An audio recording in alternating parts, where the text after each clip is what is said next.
I often forget Left 4 Dead 2 is classified as a horror game thanks to all the mods I installed on my copy, but once all the mods are gone, I'm left with an original game that gives you a haunting experience that still manages to send shivers down my spine even after 16 years.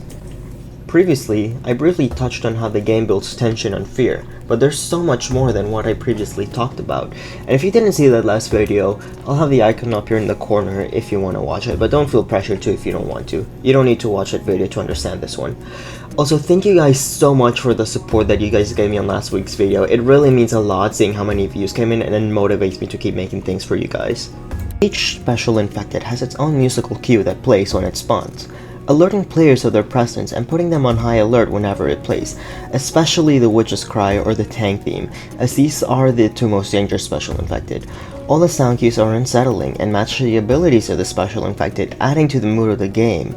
Additionally, the Witch's Cry is deeply unsettling, especially the first time you play, as hearing someone cry in the apocalypse is something you don't expect, which the game uses on you on your first run, making you go check on it, only to find a witch, and then you're likely gonna die.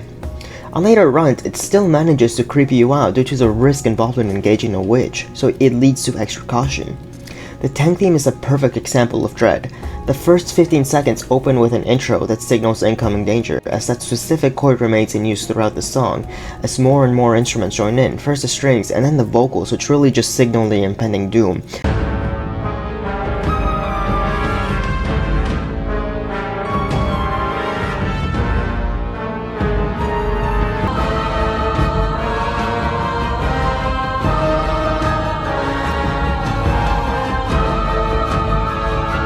Especially on an expert run, which a tank is gonna one-shot you if you're playing on expert. Survivor dialogue also helps set the mood, such as survivors screaming that they see a tank or alerting you about a hunter pouncing on them, or them being downed. It really helps to set the mood, as the music itself doesn't just sell the fear, but what your fellow survivors are also up to.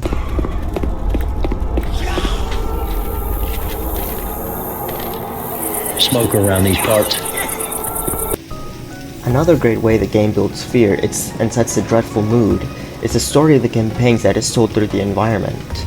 In No Mercy, you can find what appears to be roaches crawling through the apartments, suggesting they are feeding on the corpses of people and thriving in this environment without them. Here, for example, we can find a door busted open with a woman lying dead on her bed with a TV on. This tells us the story of someone who likely took the easy way out as the infected busted down her door, which is something that is quite tragic.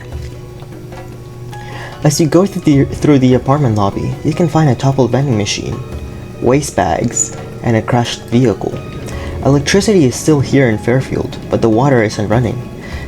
It's depicted by the bags telling us this is how people dispose of their waste as toilets didn't work, along with a broken vending machine, clearly showing snacks and drinks haven't been ransacked. This is a quite common sight throughout the campaign, with the exception of the vending machine and the safe room of the hospital still being fully intact. As you traverse the campaign, you can also find the many dead officers who were trying to fight back the hordes of infected before they were unfortunately overwhelmed. Here's something quite neat. As you traverse the campaign, you can see Mercy Hospital looming over the buildings anytime you're outside, serving as a guide to survivors that they're heading in the right direction. As you make your way through Mercy Hospital, you can find many things such as the poorly barricaded windows, showing as to the rush of staff were in to protect themselves. Sadly, these efforts were in vain, as the broken window indicates that a horror came from above and helped to overrun the hospital. At last, you're at the top. It's almost peaceful if you ignore the distant gunfire and the fact that there's zombies everywhere.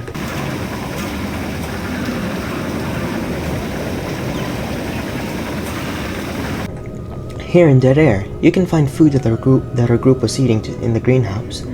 I always like these details, as I wonder where they find their food and water in the apocalypse. Newburgh is also burning. It's almost beautiful, with that orange sky and the way the ash falls down. Here's a poor woman who was killed defending her home from infected. Likely a tank is what took her out.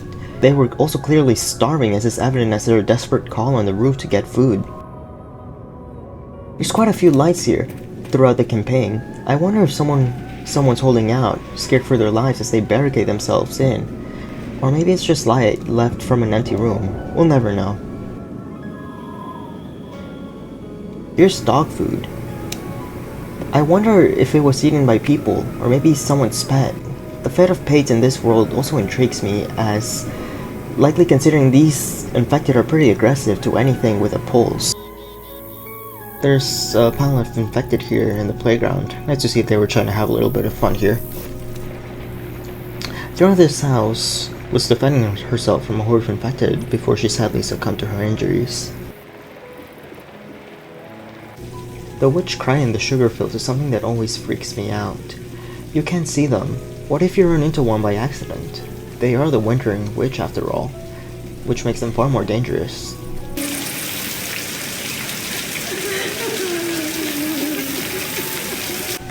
As you're returning, it starts to rain. The hard rain. Say that again? And howling of the wind makes it more dangerous as you have trouble hearing the infected, so you have to stay close with your teammates. You can also see here that one of the road signs that was working when you came here stops working thanks to the rain.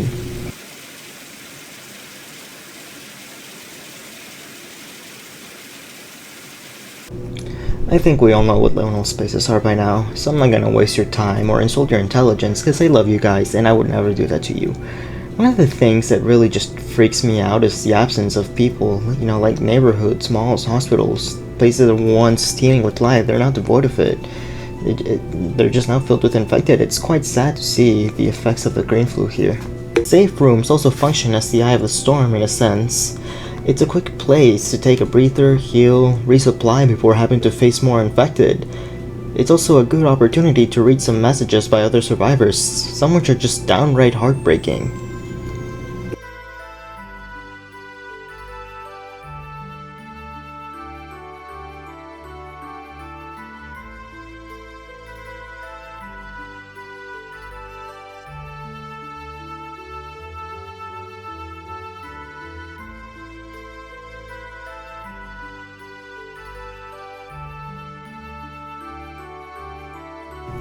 Left 4 Dead 2 sets a perfect mood using its music and setting to build fear and tell stories. While it is something that is overlooked by players most of the time, it's still a nice thing to see how much care is put into the world building and the player experience that goes over your head. You know, such as distant gunfire letting you know that you are indeed the last group to evacuate. Thank you again for making it this part of the video. Feel free to like, subscribe, or, you know, just comment something silly that can make me laugh, you know, or not, you know, but, you know, it does keep me going. So, what campaign is your favorite setting? For me, it's Deader. You know, I'd like to hear your thoughts in the comments. Yeah, and until next time, I'll see you guys later.